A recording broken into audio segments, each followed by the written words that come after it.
Na tuelekee Pwani ambapo viongozi wa kidini katika kaunti ya Kilifi wameitaka serikali sawia na Wakenya kwa ujumla kudumisha amani na usalama haswa wakati huu wa misimu ya Ramadhan na Kwaresma.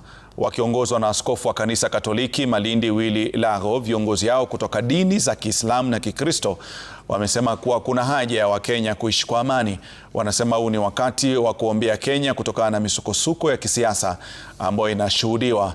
Ni kauli ambayo imeungwa mkono na Sheikh Masoud Ali ambaye ni mwenyekiti wa baraza la maimamu Malindi, akiwataka Wakenya kusuluhisha mizozo yao kwa njia ya amani.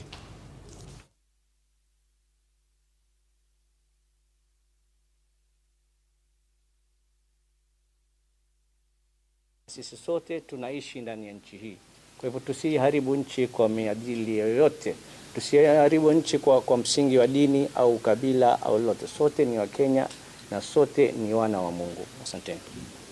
Swala la usalama hapa kwetu ni swala nyeti, linataka uchambuzi wa ndani. Na kwa hivyo tunawasihi viongozi wetu wa kidini, wa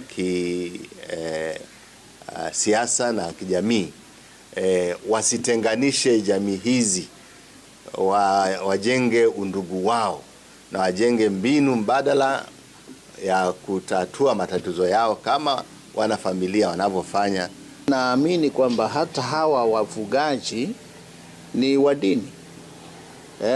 Kama ni upande wa Uislamu wanaenda msikitini na ni wakati wa kujisogeza kwa Mungu. Kwa hivyo pia ni vizuri kuavoid mambo ya vita, uchochezi.